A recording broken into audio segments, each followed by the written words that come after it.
India बनाम NDA Bihar का विधानसभा चुनाव होने जा रहा है। और भी अलग अलग प्लेयर्स हैं जिसमें जनसुराज भी है। मजलिस इत्तेहादुल मुस्लिमीन आज़ाद समाज पार्टी का अलायंस है। उसके अलावा और भी कई दल हैं। तेज प्रताप का अपना एक अलायंस है। एसडीपीआई है। उलमा काउंसिल है। दीगर पार्टियां भी चुनाव लड़ रही है। हमारे साथ इस वक्त मौजूद है इंडिया अलायंस की एक अहम तरीन पार्टी इंडियन नेशनल लीग के बिहार के general secretary Abdullah advocate Abdullah साहब। इंडियन नेशनल लीग केरला के अंदर इस वक्त left democratic front LDF government का हिस्सा है। केरला और बंगाल समेत कई स्टेट में इंडिया अलायंस में इस वक्त आईएनएल मौजूद है। इंडिया अलायंस के साथ मिलकर चुनाव लड़ रही है। लेकिन बिहार में जो इंडिया गठबंधन महागठबंधन है उसका हिस्सा आईएनएल नहीं है। यहाँ पर आईएनएल ने अलग पॉलिसी अपनाया है। ये लोग काम कर रहे हैं सक्रिय तौर पर।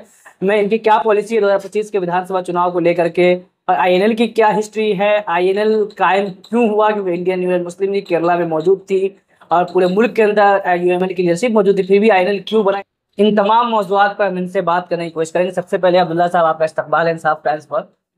जज़ाकल्लाह खैर, आपका बहुत बहुत शुक्रिया। अब्दुल्ला साहब, सबसे पहले मैं ये चाहूंगा कि अभी बिहार में एक बड़ी तादाद ऐसे लोगों की है जो आईएनएल को, इंडियन नेशनल लीग को नहीं जानती है। तो क्या हिस्ट्री है? मुस्लिम लीग को तो अक्सर लोग जानते हैं लेकिन आईएनएल को बहुत सारे लोग नहीं जानते। तो आईएनएल का काम कब हुआ, क्यों हुआ, आईयूएमएल से टूटकर ये पार्टी बनी थी, क्या वजूहात रहे जो आईयूएमएल से टूटकर आईएनएल का क्याम हुआ, इस पर थोड़ी सी रोशनी आप डालेंगे। असल में बाबरी मस्जिद की शहादत को तो पूरी दुनिया जानती ही है। तो जिस दौरान बाबरी मस्जिद शहीद हुई उस वक्त हम इंडियन यूनियन मुस्लिम लीग गवर्नमेंट की हिस्सा थी। केरल गवर्नमेंट में कांग्रेस की हुकूमत थी। तो ये बात तय पाई थी कि गवर्नमेंट को गिराना है क्योंकि हमारी मस्जिद गिरी है। बुनियादी वजह यही थी। तो केरल मुस्लिम लीग इस बात के लिए तैयार नहीं थी कि हम गवर्नमेंट नहीं गिराएंगे। तो इसी बात पे बात आगे बढ़ी। फिर उनको 2 महीने का टाइम चाहिए गया, लेकिन इंडियन यूनियन मुस्लिम लीग इस बात के लिए बाद में भी तैयार नहीं हुई। तो मजबूर होकर आईएनएफ, इंडियन नेशनल लीग को बनाना पड़ा, क्योंकि हम भी मुस्लिम लीग में थे। हमारी तो समझिए कि ब्लड में ही लीग ही है, तब से हम थे और वो हम हिस्सा थे वहाँ पे। क्योंकि हम इब्राहिम सलमान सेठ साहब के साथ रहते थे तो नज़दीक से हम सारी चीज़ों को देख रहे थे। तो वजह वही रही, बाबरी मस्जिद ही रही वजह। इंडियन नेशनल लीग के वजूद आया सामने में। 23 अप्रैल 1994 को बाबरी मस्जिद 92 में शहीद हुई और 2 साल के बाद हमने नई पार्टी इंडियन नेशनल लीग बनाई, एक वाइड सोच के साथ।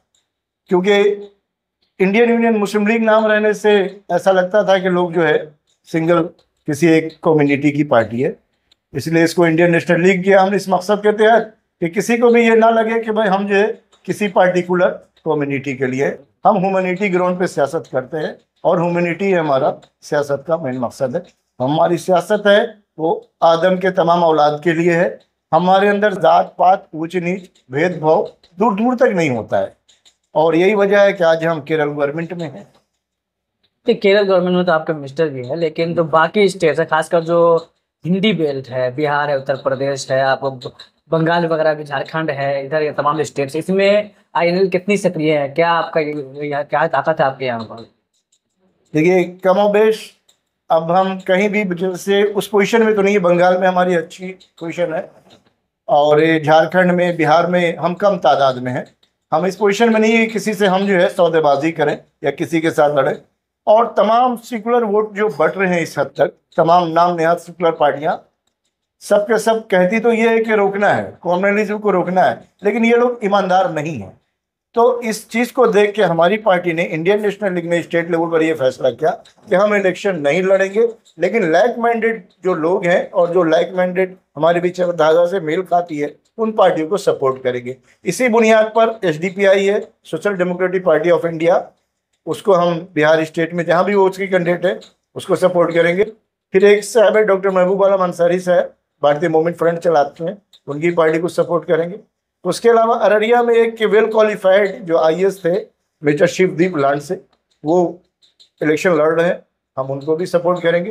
फिर केरल में चूंकि हम मार्क्सिस्ट और लेनिन, सीपीआईएम और सीपीआई जो है वो हमारे सपोर्ट में है, तो कहीं कहीं पर हम उनको भी सपोर्ट करेंगे। इसके अलावा ह्यूमैनिटी ग्राउंड पर जिस कैंडिडेट के अंदर बेस्ट कैरेक्टर होगा उसको देख के हम सपोर्ट करेंगे। शर्त यह है कि वो बीजेपी का ना हो, एनडीए का ना हो और राजद का ना हो, क्योंकि इन लोगों को हम बिहार की बदहाली का जिम्मेदार मानते हैं। चलिए, आपने कहा कि जो लेफ्ट की पार्टियां हैं, चूंकि बंगाल केरला में आप लेफ्ट अलायंस का हिस्सा है, तो यहाँ पर सीपीआई, सीपीएम और सीपीआईएम वगैरह कैंडिडेट्स है, उनको कुछ जगहों पे आप सपोर्ट करेंगे, लेकिन साथ में आपने ये भी बताया कि social democratic party of India को भी आप सपोर्ट करेंगे, उनके कैंडिडेट्स को भी। केरला में बिल्कुल आप अलग अलग है, एसडीपीआई जो है लेफ्ट के खिलाफ भी और कांग्रेस अलायंस मुस्लिम लीग अलायंस के खिलाफ भी काम करती है। 2020 के चुनाव में जब मुस्लिम लीग और एसडीपीआई वगैरह का अलायंस हुआ था पप्पू यादव के साथ, चंद्रशेखर के साथ, तो केरला में इसको लेकर बहुत हंगामा हुआ और मुस्लिम लीग के लोगों ने आकर सफाई दिया कि वहाँ के स्टेट लीडर्स ने जो है फैसला लिया है, हमारा उससे कोई लेना देना नहीं है। क्या आपने अपनी नेशनल लीडरशिप से इसको लेकर परमिशन लिया है कि आप बिहार में एसडीपीआई को सपोर्ट कर रहे हैं? देखिए, हमारी जो नेशनल लीडरशिप है स्टेट लेवल पर, उसने हमें आज़ादी दी है कि स्टेट के हित में जो हो उसके मामले में हम फैसला कर सकते हैं। हमें पहला देखना पड़ता है बिहार के लोगों का हित किस बात में है, बिहार में कैसे लोग बिहार विधानसभा में पहुंचे जो लोगों की भलाई की बात कर सके। उसमें हमारा मानना ये है, अगर एसडीपीआई से कोई क्रिमिनल है उसको हम सपोर्ट नहीं करेंगे। हमारा फर्स्ट ये है कि भाई जो बेस्ट कैरेक्टर लोग हैं जिनको विधानसभा में जाकर बिहार को कोई दिशा दे सके। आप देख सकते हैं कि बिहार की जो बदहाली है 33 साल से दो ही लोग बनते चले आ रहे हैं और वो कहीं भी देश को दिशा नहीं दे सकते हैं। उनके अंदर ये क्वालिटी नहीं है, बल्कि मैं ये कहूँगा वो एलिजिबल ही नहीं है। ये चूंकि लोकतंत्र की खूबसूरती है कि वो लोग आ जाते हैं, वोट की बुनियाद पर या जिस भी तरह का हुआ खड़ा करके वो आ जाते हैं और हम जो नाकाम हो जाते हैं उनको रोकने में।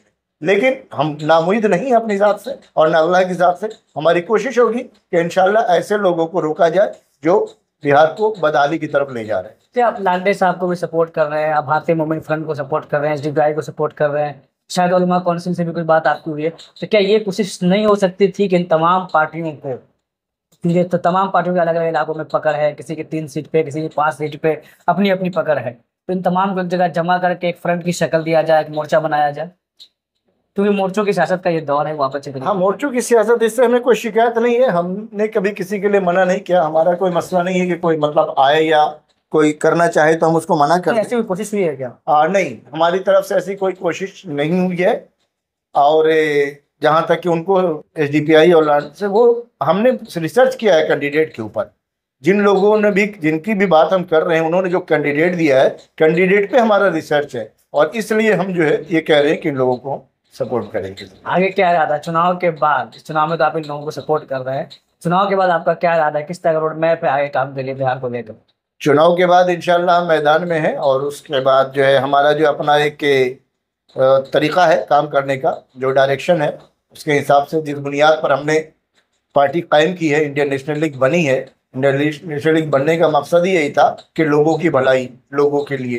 तो वो इंशाल्लाह उम्मीद है अल्लाह के ज़ात से कि आने वाले इसके बाद जो भी इलेक्शन होगा, चाहे वो बाई इलेक्शन ही क्यों ना हो, हम उसमें आप हमें मौजूद पाएंगे। बहुत शुक्रिया। हमारे साथ एडवोकेट अब्दुल्ला साहब थे, ये इंडियन नेशनल लीग के बिहार के जनरल सेक्रेटरी। इन्होंने तफसील से बताया कि आईएनएल का क़याम क्यों हुआ था उस वक्त जबकि मजलिस इत्तेहादुल मुस्लिमीन, इंडियन यूनियन मुस्लिम लीग जैसी पार्टियां कांग्रेस के साथ सरकार में थी, हुकूमत में थी, लेकिन फिर भी बाबरी मस्जिद के मामले को लेकर उन्होंने कोई एक्शन नहीं लिया। तब किस तरीके से प्रोफेसर सुलेमान सेठ ने एक्शन लिया और इंडियन नेशनल लीग का क़याम हुआ। बिहार में इनकी क्या तैयारी, किस तरीके से इन्होंने, इसके बावजूद कि इंडिया अलायंस का हिस्सा है, केरला में, बंगाल में और दीगर जगहों पे केरला में इनके मिनिस्टर है, लेकिन बिहार में इन्होंने इंडिया अलायंस से अलग जाकर के social democratic party of India को, लांडे साहब को, मूवमेंट फ्रंट के कैंडिडेट्स को इन्होंने समर्थन देने का ऐलान किया। आगे की पॉलिसी भी इनकी है कि मजबूती से काम करेंगे। आगे देखते हैं कि जिन पार्टियों को इन्होंने समर्थन दिया है किस तरीके से उसको सहयोग दे पाते हैं, वो पार्टियां क्या रिजल्ट दे पाती है। इंशाल्लाह आने वाले दिनों में इंडियन नेशनल लीग, मुस्लिम लीग और इस तरह की तमाम पार्टियों के हिस्ट्री को लेकर के भी हम आपके सामने स्टोरीज लाने की कोशिश करेंगे। शुक्रिया। कैमरा पर्सन महताब आलम के साथ मैं मोहम्मद सैफुर रहमान।